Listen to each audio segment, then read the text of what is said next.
자, 이제 급여 들어갈게요. 비용에 있어서 급여 굉장히 중요하겠죠. 자, 급여가 예를 들어서 총 급여가 100만 원이라면 종업원 부담분이 있고 회사 부담분이 있어요. 종업원이 일단 소득세에 관련된 건 다 부담해요.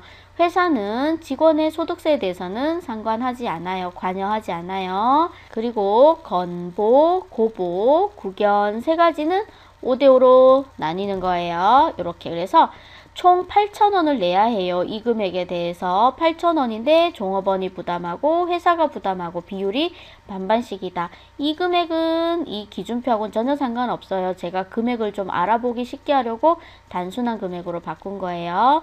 자, 그러면 오늘은 급여 지급 시 분계를 혼자 힘으로 할 수 있을 정도의 수준이 되어야 해요. 자, 급여 지급할 때 차변에 직원 통장에 이체가 되건 안 되건 회사에서는 비용이 발생했어요. 100만 원. 그러면 그 100만 원 중에서 종업원 부담분을 빼두고 제외시켜두고 나머지만 통장으로 이체해 두죠. 그래서 통장으로 이체해 둔 거, 제외시켜 둔 거 원천징수 해두고 나머지만 이체해 주죠. 그래서 총 급여를 차변에 급여라는 이름으로 써주고 준 거, 안 준 거 하고 나누어서 처리하면 돼요. 안 준 거는 부채인데 이게 회사 거라서 떼어둔 게 아니라 회사가 대신 납부해주기 위한 것 뿐이에요. 직원이 내야 되는 부분을 회사에서 대신 납부해주기 위해서 떼어두는 거. 종업원 부담분은 예수금 처리해 두었다가 납부하게 됩니다. 그리고 난이도를 좀 올리자면 예수금을 납부해요. 그럼 예수금이라는 건 종업원 부담분이었고 이거였죠. 급여 지급할 때 떼어둔다는 건 종업원 거 떼놓는 거니까 종업원 부담분. 그리고 그걸 납부할 때 또 그 금액에 상응하는 금액이 회사에서 비용 처리해서 지원을 해줘야 되는데 그 비용은 복리후생비인데요. 복리후생비랑 예수금이랑 금액이 다른 이유는 이 부분에 대해서는 회사는 관여하지 않는다는 거예요. 그래서 요만큼과 같은 금액인 요만큼이 복리후생비. 그래서 회사 부담분은 복리후생비라는 이름으로 한 번 더 비용이 발생해요. 그래서 회사는 급여라는 비용도 발생하고 그 급여에 종업원 부담분 납부할 때 복리후생비라는 비용이 또 발생하는 건데 이 안에 어떤 게 들어있는가를 봐서 소득세이기만 하면 복리후생비가 등장할 필요 없고 건보, 고보, 국연이 있으면 같은 금액으로 복리후생비가 등장한다. 그래서 대변이 이런 금액이 나간다. 요게 1차, 2차인데 1차 지금은 혼자 힘으로 하시고요. 2차는 좀 더 훈련을 하시면 결국은 도착하긴 해야지만 자, 요게 조금 어려우니까 두고 좀 봐주셔야 돼요. 자, 그럼 출발. 급여 100만 원을 지급함에 있어서 소득세 만원, 건강보험료 2만 원을 원천징수하고 나머지를 현금으로 줬다. 일단은 급여라고 차변에 급여 100만 원 하고 잡아요. 대변은 준 거, 안 준 거. 준 거는 현금 줬어요. 97만 원 줬군요. 3만 원은 원천징수해 두었어요. 종업원 부담분을 떼어 두었어요. 예수금이라고 해요. 자, 이 예수금을 현금으로 납부해봐라 그랬어요. 예수금을 차변에 쓰고는 그 안에 뭐가 들었는가 들여다봐야 해요. 소득세기만 하면 현금이 3만 원이면 되고요. 그 중에 건보고보 국연이 있다면 같은 금액으로 지원. 자, 그럼 이 속에 뭐가 있나요? 소득세도 있고요. 건보도 있어요. 그래요. 그럼 소득세 부분은 관여하지 않는 데 쓰니까 건보만큼만 더 비용 처리하면 돼요.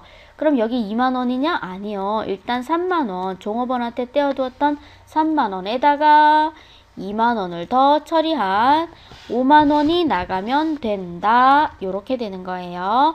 소득세에 대한 부분은 신경 안 써요. 6만 원이 나가지 않는 이유는 이 중에 만 원은 소득세가 있기 때문에 자, 그래서 다시 정리하면 예수금이 3만 원인데요. 복리후생비는 건보만큼만 지원해 주면 된다. 그래서 5만 원이 나가요. 종업원 부담분은 예수금, 회사 부담분은 복리후생비. 가끔 여기를 회사 부담분은 세금과 공과로 하세요 라고 시킬 때도 있어요. 그러면 그렇게 처리하면 되고 그래서 3만 원이라는 똑같은 금액이 나가지 않는 이유 여기 소득세 만 원이 있기 때문에 그건 관여하지 않아. 이렇게 해서 2만 원이 나가 5만 원이에요. 이렇게 하시면 되고요. 그 다음에 급여 나온 김에 퇴직연금 한번 해볼게요. 퇴직금이요. 퇴직금을 2016년이 될 때까지 회사 내에서 이제 퇴직금을 보유하고 있으면 안 되고 외부 연금 운용사에 맡겨서 운용을 하게 되어 있는데 지금은 줄여나가는 중이에요. 그때 유형이 두 가지가 있어요. 퇴직연금을 외부에 맡길 때 확정기여형이 있고 확정급여형이 있어요. 그래서 우리 회사는 확정기여형입니다. 또는 확정급여형입니다. 그 구분을 보셔야 돼요. 기여형이면 뭐라고 처리하냐? 대변에 현금 나갔어요. 왜요? 퇴직연금 외부에 맡겼거든요. 근데 우리 회사는 확정기여형이에요. 그랬을 때 퇴직급여 처리하고요. 현금 나가는데요. 우리 회사는 확정급여형 신청했어요. 그러면 퇴직연금 운용자산이란 계정을 써요. 둘 다 퇴직이 뜨니까 퇴직이라고 쓴 다음에 이만큼 나타나거든요. 퇴직급여, 퇴직 뭐시기 하고 나타나면 고르시면 돼요. 그래서 얘가 좀 이름이 어렵죠. 그죠? 그래서 확정급여형이면 퇴직연금, 확정기여형이면 퇴직급여 이렇게 앞자리라도 외우시면 검색해서 쓸 수 있어요. 요거는 그냥 외우셔야 돼요. 뭐 없어요. 뭐가 그냥 딱 기여형이면 퇴직급여로, 급여형이면 퇴직연금 운용자산으로 뭐 더 이상이 없어요. 딱 정해졌어요. 자, 그 다음 102번. 종업원에게 주기 위해서 롯데 쇼핑에서 상품권 120만원어치를 구입하고 대금은 보통 예금으로 줬다. 보통 예금 나가요. 120만원. 왜요? 우리 회사 직원을 주기 위해서 샀어요. 그러면 복리후생비요. 뭐 명절이 다가오거나 그러겠죠. 자, 이번에는 사서 거래처 직원에게 줬대요. 현금 나가요. 50만원이요. 왜요? 거래처 직원에게 주려고 사면 거래처를 위해서 쓰면 접대비라는 비용이에요. 자, 이번에는 짧지만 아주 중요한 문제를 해볼 거예요. 제품인 책상이나 의자 10만원어치, 그러니까 요거는 시가. 시가는 7만원이고 제조 원가는 7만원인데 이것을 영업용으로 용도를 변경했대요. 판매하려고 만든 책상 의자를 신입사원이 오거나 아니면 기존 책상이 낡았거나 해서 비품으로 대체한대요. 자, 차변에 비품이 증가해요. 근데 이때는 금액을 얼마로 할 거냐? 원가로 합니다. 원가. 비품이 7만원어치 증가했는데 그 대가로 현금 나갔나요? 뭐 그런 게 아니라 아니요. 제품이 나갔어요. 그런데 제품은 매출하려고 생산한 거기 때문에 매출만 해야 되는데 다른 용도로 돌린 거예요. 그래서 제품이 대변에 나갈 때는 원가라는 비용이 될 때 나가려고 생산한 거지만 지금은 다른 용도로 썼잖아요. 그럼 반드시 적요 8이라는 걸 넣어야 해요. 적요 8이 무슨 일을 하냐면 지금 나가는 이 제품은 매출한 게 아니니까 원가에서 차감하세요. 원가에서 빼세요. 이런 표현이에요. 그걸 적요 8이 해줘요. 실무에서. 그래서 유일하게 적요를 넣습니다. 회계 1급에서는. 이걸 안 넣으면 원가에 반영이 되기 때문에 틀려요. 감점이 이런 수준이 아니에요. 자, 얼마치? 7만원어치요. 이렇게요. 그래서 얘한테 적요를 넣는 게 아니라 얘요. 원래 용도 이외 용도로 바꾸는 거잖아요. 제품은 매출해야 되는데 비품으로 용도를 바꿨어요. 라고 할 때 그럼 이건 매출한 거 아니니까 매출 원가에서 빼 이런 뜻입니다. 자, 제품인 컴퓨터 10만원, 원가는 7만원, 인근대학에 기부했대요. 역시 이것도 제품 나가요. 적요 8, 원가에서 차감하세요. 근데 어디다 돌렸나요? 기부했어요. 네, 기부했을 때 요렇게.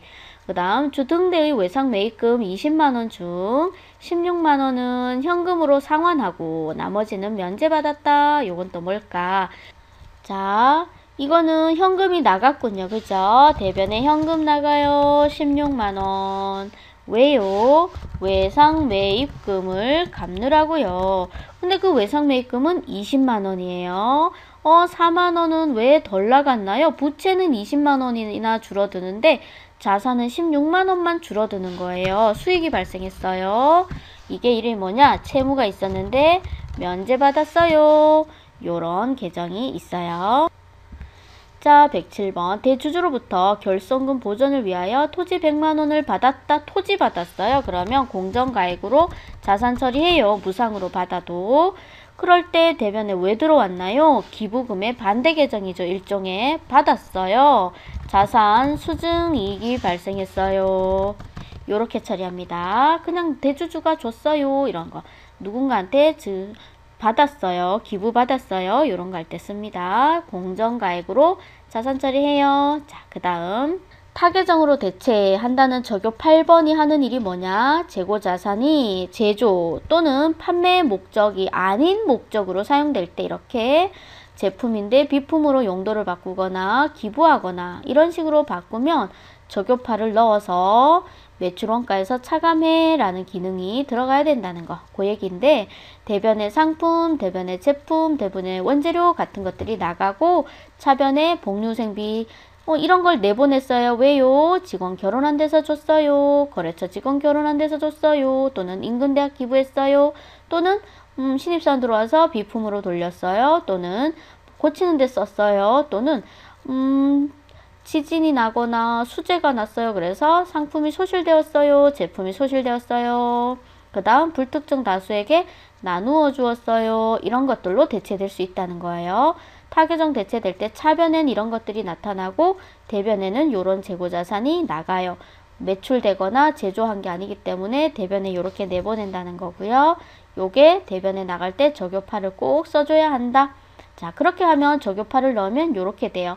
매출원가 계산할 때 원래는 기초 제품 재고액에 단기에 생산한 제품이 얼마치인지를 더한댔죠. 이 두 개 더한 금액이 6글자로 판매 가능 금액이었죠. 판매 가능 금액을 다 팔았나요? 그럼 원가가 되고 아니요. 요만큼 못 팔고 남았어요. 있는 부분을 뺀다 그랬죠. 못 팔았으면. 그런데 타계정 대체가 있으면 역시 걔도 차감하시오 라고 한다고 했어요. 차감하시오 라는 뜻이 돼요. 적요파를 넣으면 원가 계산할 때 그 금액만큼 빼줘요. 이렇게 해서 비용과 수익을 훑어보았고 네, 타계정으로 대체를 배운 김에 손익계산서에서 이 타계정으로 대체는 어떤 역할을 하는지 한번 짚어보고 가는 게 좋겠어요. 타계정에서 대체도 있으니까 조심하세요. 타계정에서 대체가 나온 기억은 없었어요. 세무쯤에서 나왔나? 회계에서는 기억이 없어요. 타계정으로 대체입니다. 타계정으로 대체는 뭐냐? 전기에 매입했던 것 중에 판매하지 못하고 단기로 넘어온 기초 상품 재고액에 단기도 상품을 매입했겠죠. 그죠? 그래서 이 둘을 더한 금액이 판매 가능 금액이죠. 이만큼 팔 수 있었어요. 팔 수 있는데 못 팔고 남은 건 뺄 것이고 그리고 팔려고 사왔는데 다른 용도로 돌려 쓴 것도 빼겠죠. 이렇게. 그러면 타계정으로 대체액이 커질수록 원가는 어떻게 될까요? 를 생각해 봐야 돼요. 자, 기말에 못 팔고 남은 게 많아질수록 판매한 원가는 줄어들겠죠. 마이너스니까 상품 재고액, 기말에 못 팔고 남은 재고액이 많아질수록 못 팔았어요가 많을수록 팔았어요가 줄어들겠죠. 그렇다면 다른 계정으로 대체한 금액이 많을수록 매출 원가도 줄어듭니다. 이 두 개와 반비례합니다. 원가는. 그러면 어떤 분이 이렇게 질문하셨어요. 그러면 타계정으로 대체액이 많아질수록 원가가 줄어드네요? 원가가 줄어든다면 매출액에서 원가를 뺀 금액이 이익이니까 이익이 늘어나네요 라고 하셨어요. 질문에. 그래서 타계정 대체액이 많아질수록 다시 말해서 판매하려고 사온 상품을 다른 용도 직원 결혼 선물로 줬어요. 거래처에 이전 선물로 줬어요. 등등으로 타계정으로 대체하는 게 많아질수록 원가가 낮아지고 그래서 이익이 늘어나네요. 이익이 늘어나네요. 좋은 일이 생기네요. 라고 하셨어요. 그런데 그거는 딱 여기만 봤을 때 잠깐은 그럴 수도 있어요. 이익이 커진 것처럼. 근데 전체 이익이 아니라 총 이익이 증가하는 것처럼 보이게 할 수 있어요. 여기만 봤을 때예요. 그런데 자 보세요. 타계정으로 대체해서 원가라는 비용이 잠깐 줄어요. 줄지만 직원을 위해서 썼다거나 거래처를 위해서 썼다면 여기서 다시 비용으로 잡히는 거예요. 직원을 위해서 썼다면 복리후생비가 증가할 것이고, 거래처에 선물로 줬어요. 그럼 접대비가 증가하죠. 다시 말해서 자, 어떤 비용으로 발생할 것인가의 문제인 거예요. 잠깐의 원가는 줄어들어서 이익이 늘어나지만 결국 판관비라는 비용으로 잡혀서 영업이익에서 만나죠. 똑같아진다는 거예요. 그럼 당기순이익까지도 영향은 없는 거죠. 이 비용 처리할 것인가, 이 비용 처리할 것인가의 차이가 있을 뿐이에요. 그렇지만 매출 총이익으로 본다면 이익이 날 수도 있는 거죠. 여기만 딱 본다면. 네, 그렇습니다.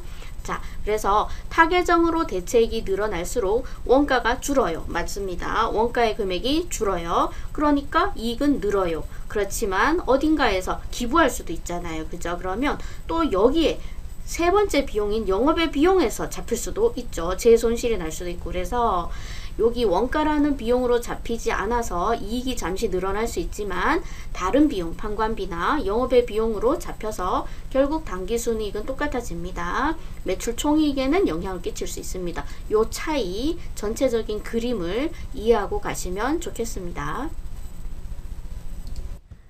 네, 오늘 영상은 여기까지고요. 다음 시간에 더 좋은 영상으로 돌아오도록 하겠습니다.